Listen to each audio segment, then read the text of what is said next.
হ্যাঁ মুসলমান, দিলের কান লাগায় দিন। দেখেন তো আমাদের জমানায় আমাদের সমস্ত মানুষদের মধ্যে এই গুনাহের মধ্যে মানুষ লিপ্ত আছে কিনা। বুকে বড় কষ্ট, দুঃখ আর ব্যথা নিয়ে কথাগুলা বলছি রে বাবা। আমাদের জমানার মানুষগুলা যাদেরকে বিশ্বস্ত করে রাষ্ট্রীয় সম্পদগুলা আমানত দেওয়া হয়, যে সমস্ত মানুষদেরকে দায়িত্বশীল ব্যক্তি বানানো হয়, যে সমস্ত মানুষদেরকে সম্পদের পাহারাদার বানানো হয়, আহারে ওই সমস্ত ব্যক্তিগুলা সুযোগে সদ্ব্যবহার করে এই জনগণের রাষ্ট্রীয় সম্পদগুলা তারা লুটে পুটে খায়।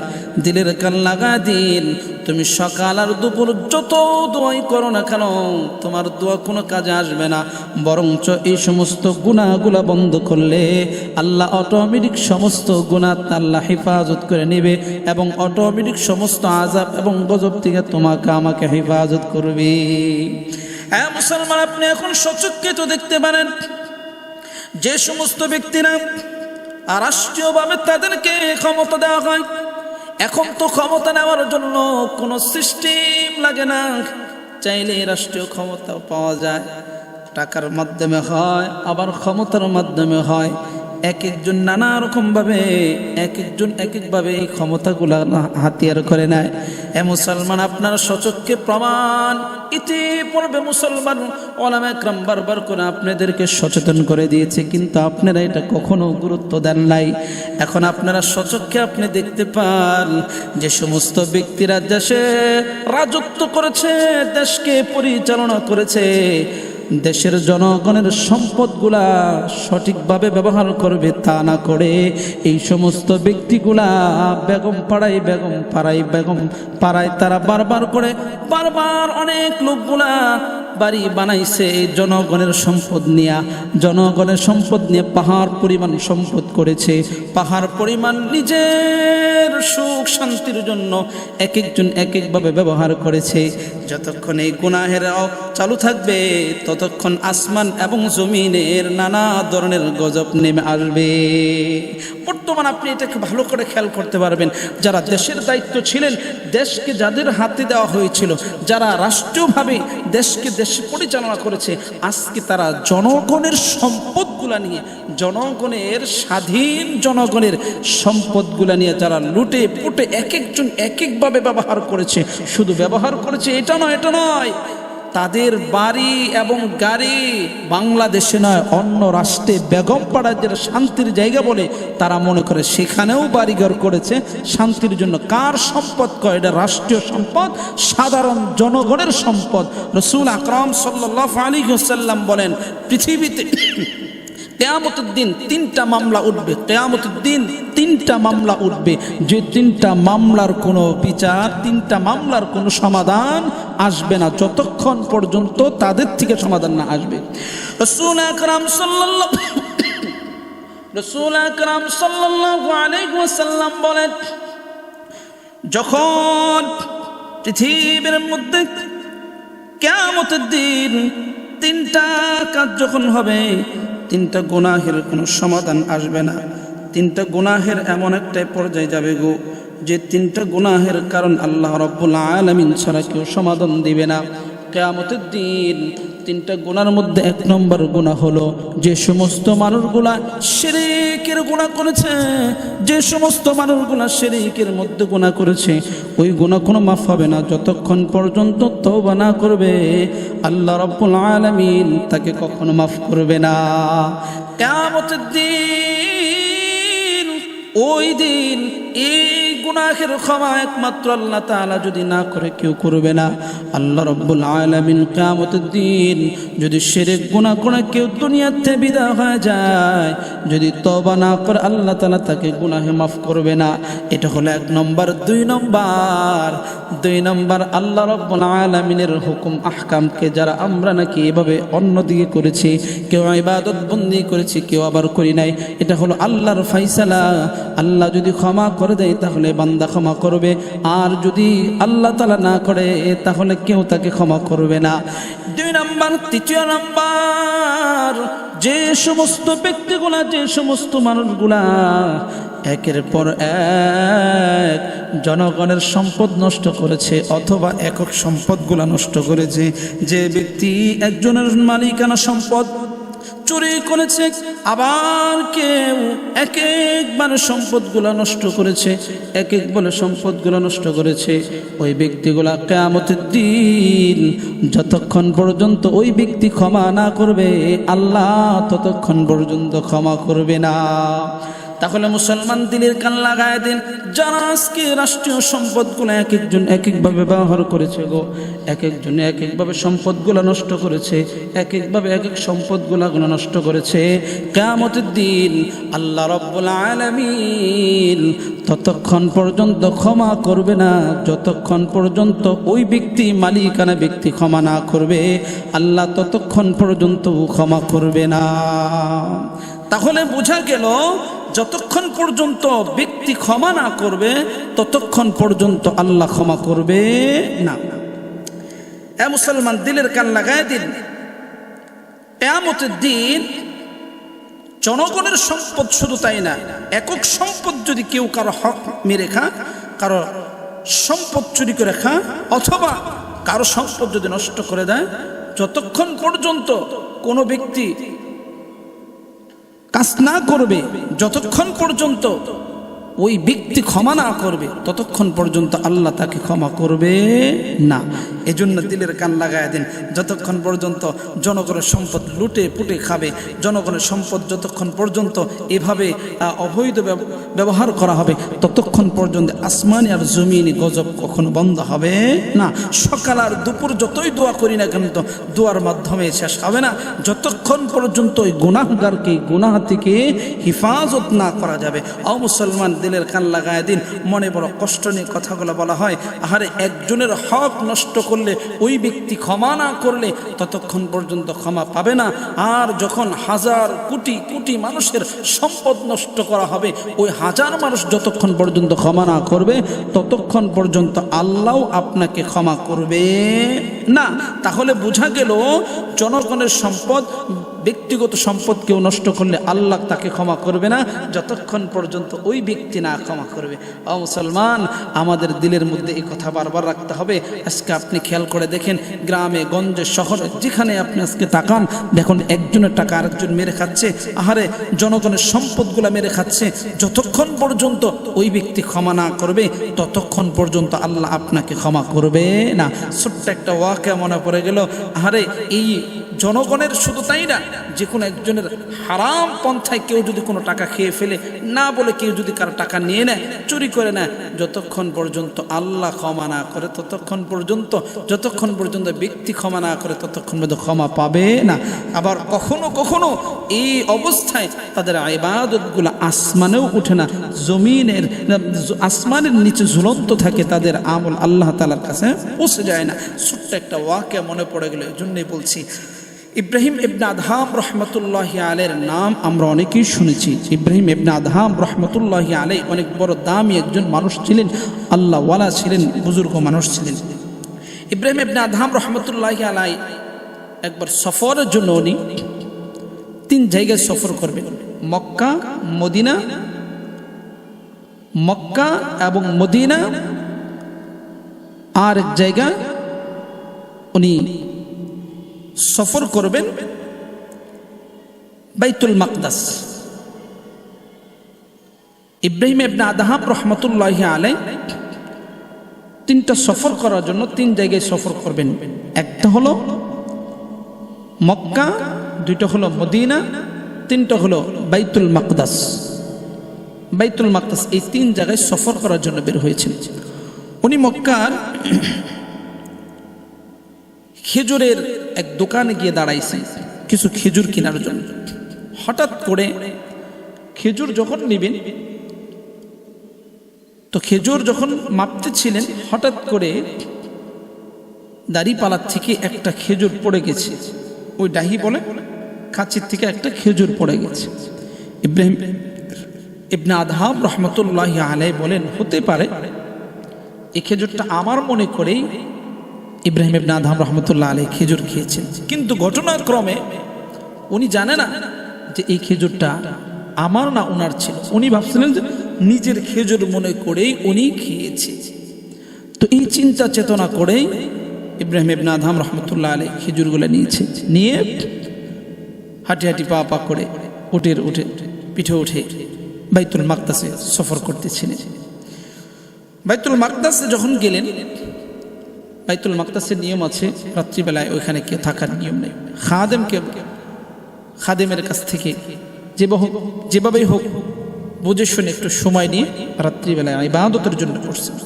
ইব্রাহিম ইবনে আদহাম রহমতুল্লাহ আলাইহি রাত্রে নামাজ আদায় করে একটু ঘুমিয়েছে, যে একটু আরাম করে পরে আবার উঠে নামাজ আদায় করব। যখন একটু ঘুমিয়ে গেছে, হঠাৎ করে দুইজন ফেরেশতা এসেছে। ফেরেশতা এসে একজন আরেকজনকে প্রশ্ন করে, এই জানেন কি, এই যে এনার নাম হলো ইব্রাহিম ইবনে আদহাম রহমতুল্লাহ আলাইহি, ওনার দোয়া 1 মাস যাবত তার ইবাদত আসমানে ওঠে না। কেন ওঠে না? আসমানে না ওঠার কারণ, 1 মাস আগে এক দোকানের থেকে 2টা খেজুর খেয়েছিলেন, দোকানদার কাছ থেকে না বলে খেয়ে ফেলেছে। হ্যাঁ, এই জন্যই তার দোয়া কবুল হচ্ছে না। এই কথা বলার সাথে সাথেই ইব্রাহিম ইবনে আদহাম রহমতুল্লাহ আলাইহি ঘুম ভেঙে গেছে। বলে কি, ইব্রাহিম ইবনে আদহাম রহমতুল্লাহ আলাইহি টেনশনে পড়ে গেছে যে উপায় কি এখন, আমার ইবাদত বলে কবুল হচ্ছে না। কেন? ওই যে 2টা খেজুর খাওয়ার কারণে। ইব্রাহিম ইবনে আদহাম রহমতুল্লাহ আলাইহি তো চিন্তায় পড়ে গেলেন, কি ব্যাপার, আজ 1 মাস যাবত ইবাদত বন্দেগী করতেছি, একটা ইবাদত বন্দেগী আল্লাহ তাআলার কাছে পৌঁছে না, আসমানের উপরে ওঠে না। কারণ হলো আমি না বলে 2টা খেজুর খেয়েছি, এজন্যই তো হচ্ছে না। ইব্রাহিম ইবনে আদহাম রহমতুল্লাহ আলাইহি ফজর নামাজ আদায় করার সাথে সাথে মক্কাতুল মুকাররমার উদ্দেশ্যে আবার রওনা করেছে। 1 মাস যেতে লাগে রে বাবা, প্রায় 2 মাস হয়ে গেল। এই 2 মাস পর যখন ওই দোকানের মধ্যে গিয়েছে, মক্কাতুল মুকাররমার বাজারে গেলেন। বাজারে গিয়ে ওই মুরব্বির দোকানে দাঁড়াইছে। হঠাৎ করে দেখে পরিবর্তন দেখা যায়, যে যার কাছ থেকে খেজুরগুলা কিনেছিলেন তাকে তো এখন আর খুঁজে পাওয়া যায় না।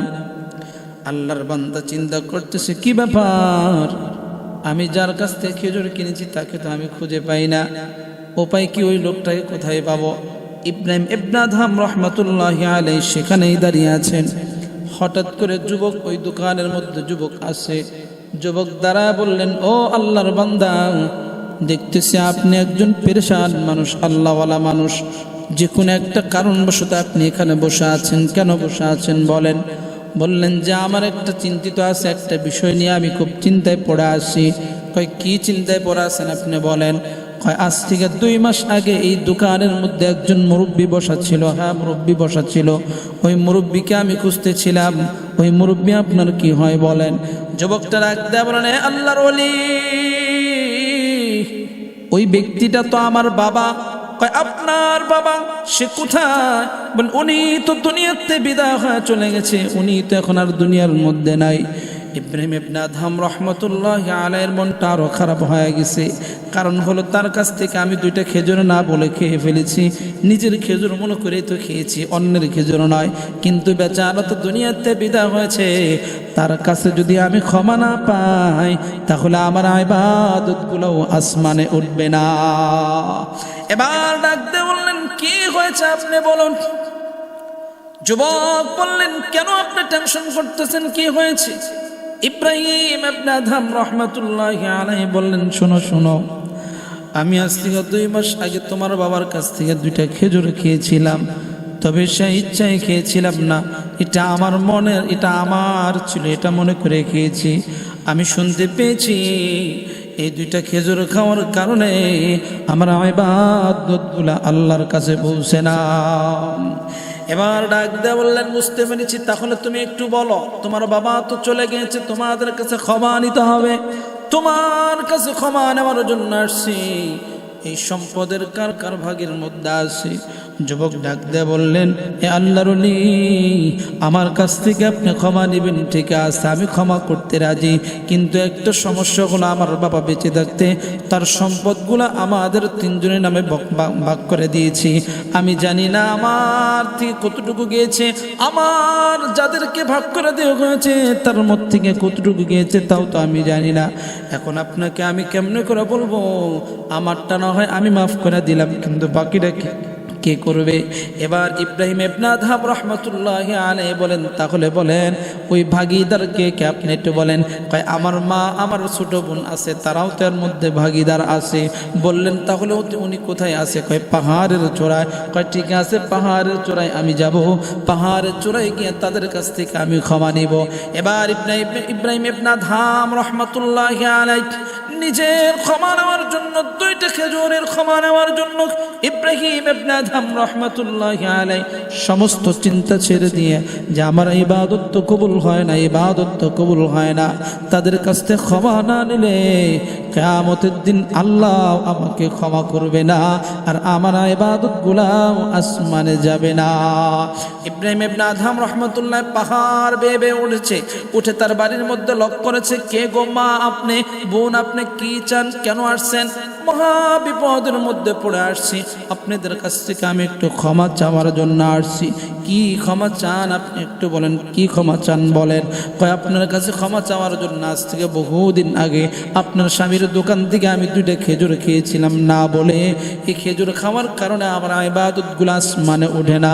আপনারা যদি ক্ষমা না করেন তাহলে আল্লাহ আমাকে ক্ষমা করবে না, আর এই ইবাদতগুলোও আসমানে যাবে না। মেহেরবানি করে ওই খেজুর খেয়েছি এই জন্য আমাকে মাফ করে দিন। ওই লোকগুলা বললেন, মহিলা এবং বোন বললেন, ঠিক আছে আল্লাহর ওলি, ক্ষমা করে দিলাম, ক্ষমা করে দিলাম। ইব্রাহিম ইবনে আদহাম রাহমাতুল্লাহি আলাইহি এবার নিশ্চিন্ত হয়ে গেলেন। আবার হেঁটে হেঁটে পা পা করে আবার বাইতুল মাকদাসে চলে গেলেন।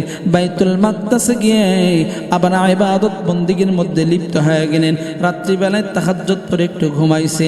তাহাজ্জুদ পরে ঘুমানোর পর হঠাৎ করিয়া ওই দুইজন ফেরেশতা আবার পুনরায় আসছে, এসে ডাক দিয়ে বলেন, এ ফেরেশতা শোনো শোনো, এখন থেকে ইব্রাহিম ইবনে আদহাম রাহমাতুল্লাহি আলাইহি আজ থেকে 1 মাস আগে থেকে আবার সমস্ত ইবাদতগুলো আল্লাহ কবুল করে এবং আসমানের উপরে উঠিয়া যায়।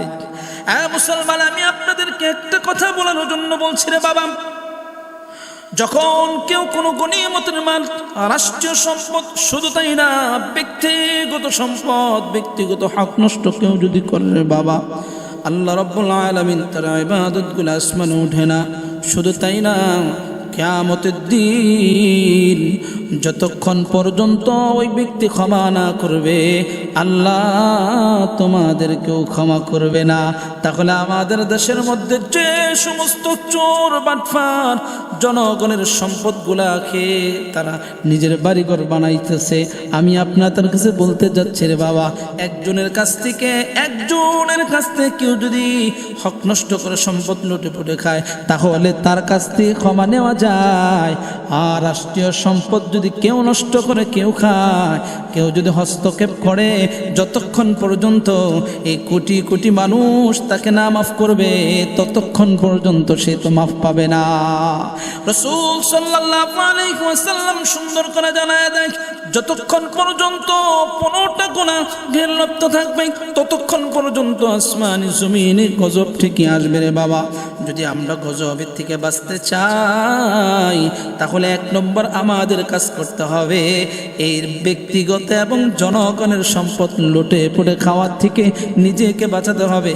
আল্লাহ আমাদের উপরে রহমত দান করে দিবে। সুবহানাল্লাহ, লা ইলাহা ইল্লাল্লাহ, লা ইলাহা ইল্লাল্লাহ। তাহলে 1 নম্বর হলো জনগণের সম্পদ লুটে পুটে খাওয়া, রাষ্ট্রীয় সম্পদকে নষ্ট করা। এটা হলো 15টা গজব আসার 1 নম্বর কারণ।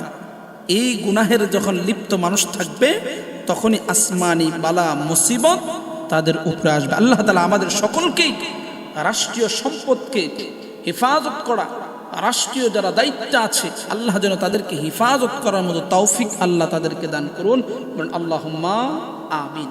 দ্বিতীয় নাম্বার আমানত, দ্বিতীয় নাম্বার কারণ সমূহে আমরা চলে যাই। দ্বিতীয় নাম্বার কারণ রাসূল সাল্লাল্লাহু আলাইহি ওয়াসাল্লাম বলেন ওয়াল আমানাতু মাগনামা। বর্তমান প্রেক্ষাপটে আমাদের সমাজের মধ্যে সবচেয়ে অবহেলিত যে কাজ সেটা হলো আমানতে রক্ষা না করা, আমানতকে খেয়ানত করা। আমরা শুধু মনে করি টাকা পয়সা দিয়ে আমানত মনে করি, না না না, তা না। টাকা পয়সা যেমন আমানত, আমি আপনি যে কথা বলবো এটাও একটা আমানত। সে আমানতের ব্যাপারে আমরা সবচেয়ে গুরুত্বহীন থাকি, এই আমানতকে আমানত মনে করি না, এটাকে একেবারেই গনিমত মনে করে ব্যবহার করি আমানতকে। আপনাকে কেউ কিছু টাকা রেখেছে, আপনার কাছে আমানত, সেটা আপনার সে ইচ্ছা নির্চিন্তা ওটাকে আপনি ব্যবহার করেন, এটা আমানতের কথা আপনি একটু চিন্তাও করেন না, আপনি ভেবেও দেখেন না যে এটা তো আমানত। আর আমানতের খেয়ানত করা হলো মুনাফিকের কাজ। রাসূল সাল্লাল্লাহু আলাইহি সাল্লাম বলেন মুনাফিকের আলামত হলো তিনটা। আয়াতুল মুনাফিক সালাসুন, ইযা হাদ্দাসা কাযাবা, ওয়া ইযা তুমিনা খান, ওয়া ইযা ওয়াদা আখলাফা। রাসূল সাল্লাল্লাহু আলাইহি সাল্লাম মুনাফিকের আলামত হলো তিনটা, যখন কথা বলবে মিথ্যা বলবে, যখন আমানত রাখা হবে খেয়ানত করবে, যখন ওয়াদা করবে সে খেলাফ করে। সহিহ বুখারীর বর্ণনায় লেখেন যে আমানত রক্ষা করে না, এবং কি মিথ্যা কথা বললে মিথ্যা বলে, ওয়াদা করলে কিন্তু ওয়াদা খেলাফ করে। রাসূল সাল্লাল্লাহু আলাইহি ওয়াসাল্লাম বলেন, মুসনাদ আহমদ হাদিস, লা ঈমানা লিমান লা আমানাতা লাহু। রাসূল সাল্লাল্লাহু আলাইহি ওয়াসাল্লাম বলেন যার আমানতের গুরুত্ব নেই তার ঈমান নাই, যার আমানতের গুরুত্ব নেই তার ঈমান নেই। শুধু তাই না, ও মুসলমান, আজকে আমানতদারি মুসলমানদের মধ্যে না থাকার কারণে আল্লাহ রাব্বুল আলামিন এই আসমানি এবং জমিনি এবং নানা ধরনের অসুখ, নানা ধরনের বিপদগামী এই মানুষগুলো হয়েছেন। আল্লাহ রাব্বুল আলামিন সূরাতুন নিসা 58 নম্বর আয়াতে আল্লাহ তাআলা বলেন, ইন্নাল্লাহা ইয়া'মুরুকুম আন তু'আদ্দুল আমানাতি ইলা আহলিহা। আল্লাহ রাব্বুল আলামিন হুকুম দেন, কি দেন? যে আমানতের হকদার কাছে আমানত পৌঁছায় দাও। মুসলমান, আল্লাহ তাআলা সূরাতুন নিসার মধ্যে কথা জানায় দেন, আমানতদারির কাছ থেকে যে আমানত তুমি নিয়েছো এটা সঠিকভাবে পৌঁছায় দাও, সঠিকভাবে পৌঁছায় দাও। কেননা আমানত বড় দামি একটা বস্তু রে বাবা। এই আমানতের নষ্ট যখন হয়, যখন আমানতের খেয়ানত হয়, তখন আসমানি আর জমিনি গজব নেমে আসে। তখন সকাল আর দুপুর বেলায় যত দোয়াই করি না কেন, দোয়াতে কোনো কাজ হবে না, বরঞ্চ আমাদেরকে আমানতের খেয়ানত থেকে আমাদের নিজের বাঁচতে হবে। এবং যখন আমানতের খেয়ানত থেকে বাঁচবে, আল্লাহ আমাদের অটোমেটিক আল্লাহ আমাদের রহমত দান করে দিবে। আমানতের গুরুত্ব আল্লাহ তাআলার কাছে এতটাই বেশি রে বাবা, এতটাই বেশি। রাসূল আকরাম সাল্লাল্লাহু আলাইহি ওয়াসাল্লাম নবুয়ত পাওয়ার আগে সমস্ত মক্কার লোকেরা অন্য অন্য কাউকে আমানতের রক্ষা করতে পারতেন না, কাউ কাছে বিশ্বাস করতেন না। কিন্তু নবীজি আলাইহিস সালাতু ওয়াস সালাম আমাদেরকে আমানত শিখায় গিয়েছে। নবীজি নবুয়ত পায় নাই, পাওয়ার আগে তার কাছে মুসলমানদের উপরে নির্যাতন করা, মুসলমানদের উপরে অনেক আহাজারি করা, মুসলমানদেরকে অনেক কষ্ট দেওয়া, এটা ইহুদিদের একটা কাজ ছিল। সর্বদাই এটা চিন্তা চেতনা করতেন। কিন্তু আল্লাহ রাব্বুল আলামিন মুসলমানদের উপরে বিজয় দিয়েছেন। কেন? কারণ এই সমস্ত সব কিছু করেন কে? একমাত্র আল্লাহ। খাইবার শহরে, ওই শহরের সমস্ত ইহুদিরা বসবাস করত। তারা অত্যাচার নির্যাতন করে। রাসূল সাল্লাল্লাহু আলাইহি ওয়াসাল্লাম মুসলমানদেরকে নিয়ে খাইবার পুরা শহরটা অবরোধ করলেন, যাতে করে তারা এই কাজগুলা না করতে পারে। রাসূল আকরাম সাল্লাল্লাহু আলাইহি ওয়াসাল্লাম সমস্ত মানুষগুলা বসে আছে।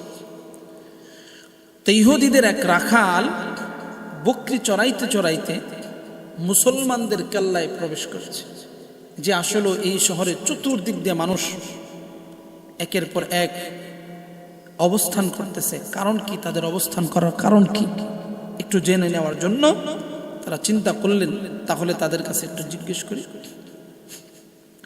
রাখাল হাঁটি হাঁটি পা পা করে সাহাবা আজমাইন রাদিয়াল্লাহু তাআলা সকলে বসে আছে, তাদেরকে জিজ্ঞেস করলেন যে কি ব্যাপার, আপনাদের উদ্দেশ্য কি, এখানে অবস্থান করতেছেন, আপনাদের কারণ কি, কেন আসছেন, কি করছেন।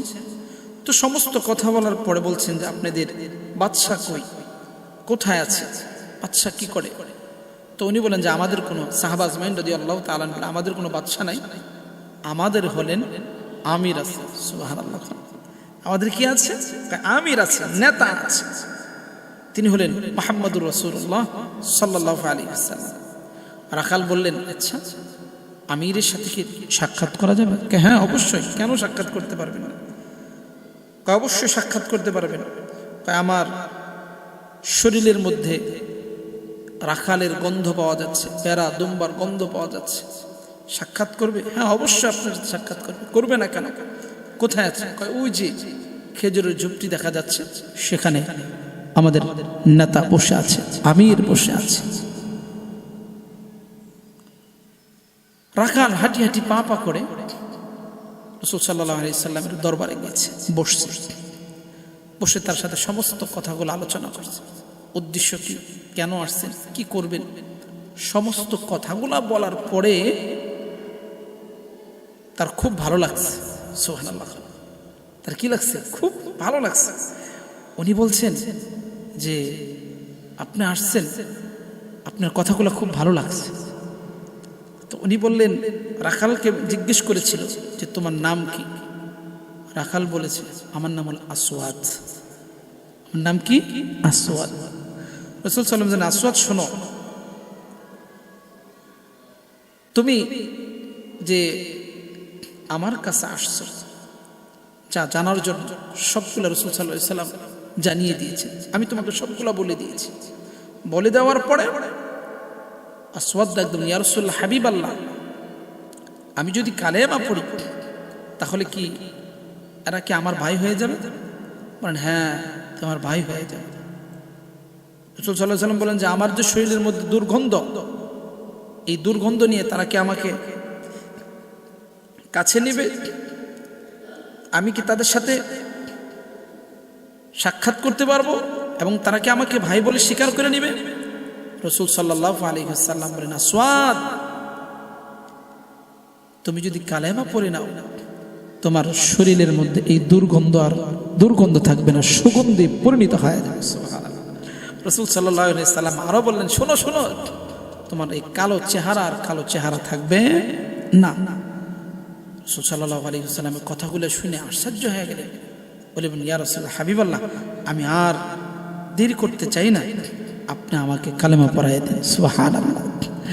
রাসূল সাল্লাল্লাহু আলাইহি ওয়াসাল্লাম আসওয়াদ রাদিয়াল্লাহু তাআলা আনহুকে কালেমা পড়ায় দেন, আর আসওয়াদ রাদিয়াল্লাহু তাআলা আনহু কালেমা পড়ে নেন, আশহাদু আল্লা ইলাহা ইল্লাল্লাহ ওয়া আশহাদু আন্না মুহাম্মাদান আবদুহু ওয়া রাসূলুহু। রাসূল সাল্লাল্লাহু আলাইহি ওয়াসাল্লাম আসওয়াদকে কালেমা পড়ায় দিলেন। আসওয়াদ কালেমা পড়ে না। আসওয়াদ এবার নবীকে প্রশ্ন করলেন, নবী গো, কালেমা পড়লাম, এটা আপনার কাছে একটা প্রশ্ন, এখন আমার কাজ কি? নবীজি ডাক দেয়া বললেন, প্রথম নাম্বার তোমার কাজ হলো এই যে তোমার কাছে আমানত দেওয়া হয়েছে, তোমার মালিক তোমাকে যে আমানতগুলো দিয়ে হয়েছে, এই যে ছাগল ভেড়া দুম্বা, এটা হলো তোমার কাছে আমানত। ও আসওয়াদ, একটা কথা শুনে নাও, বেঈমানদের সাথে আমাদের তর্ক হবে, বেঈমানদের সাথে আমাদের যুদ্ধ হবে, কিন্তু তাদের আমানত নিয়ে কখনো সিনমিনি খেলা যাবে না। তাদের আমানত রক্ষা করার দায়িত্ব এগুলো আমার। নবী আলাইহিস সালাতু ওয়াস সালাম আসওয়াদকে বললেন, আসওয়াদ যাও যাও, তার সমস্ত সম্পদগুলো তার ফেরায় দাও, তোমার মালিকের কাছে সমস্ত সম্পদগুলো ফিরিয়ে দিয়ে তুমি চলে আসো। এ মুসলমান, আমি একটা কথা বুঝার জন্য আপনাকে আমি ঘটনা উল্লেখ করেছি রে বাবা।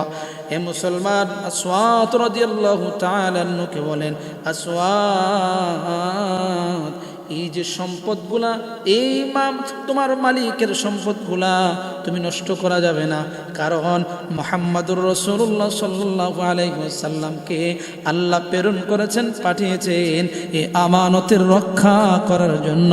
আর ইসলামের 1 নম্বর শিক্ষা হলো আমানতের রক্ষা করা। এ মুসলমান, আল্লাহর নবী বলেন, আমানত শুধু মুসলমানদের সাথে আমানত চলবে এমন নয়, কাফের মুশরিক যে কোনো ধর্মের লোকের সাথে আমানতের রক্ষা করতে হবে। আমানতের খেয়ানত করার কোনো সুযোগ নাই। ইসলাম এটা শিক্ষা দেয় না, ইসলাম শিক্ষা দেয় আমানতকে রক্ষা করতে হবে। কেননা আমানত আল্লাহর কাছে এতটাই পছন্দনীয় যা এইটা যদি কেউ যদি আমানতকে রক্ষা না করে, আল্লাহ ওই জমিনের মধ্যে গজব দান করে দিবে। এ মুসলমান, যে কথা বলছি এবার আসওয়াত রাদিয়াল্লাহু তাআলা আনহু আমানত রক্ষা করার জন্য ইসলামের 1 নাম্বার শিক্ষা সে পেয়েছে আমানত রক্ষা করা। আমানতের রক্ষা করা। আসওয়াদ রাদিয়াল্লাহু তাআলা আমানত নিয়ে তার মালিকের কাছে আমানতগুলো পৌঁছায় দিলেন। রাসূল সাল্লাল্লাহু আলাইহি ওয়াসাল্লামের কাছে আসলেন, এসে ডাক দিয়ে বললেন, ইয়া রাসূলুল্লাহ, হাবিবাল্লাহ, আমানত তো আমি পৌঁছায় দিয়েছি, এখন আমার কাছে একটু বলবেন নি? নবী ডাক দিয়ে বললেন, আসওয়াদ,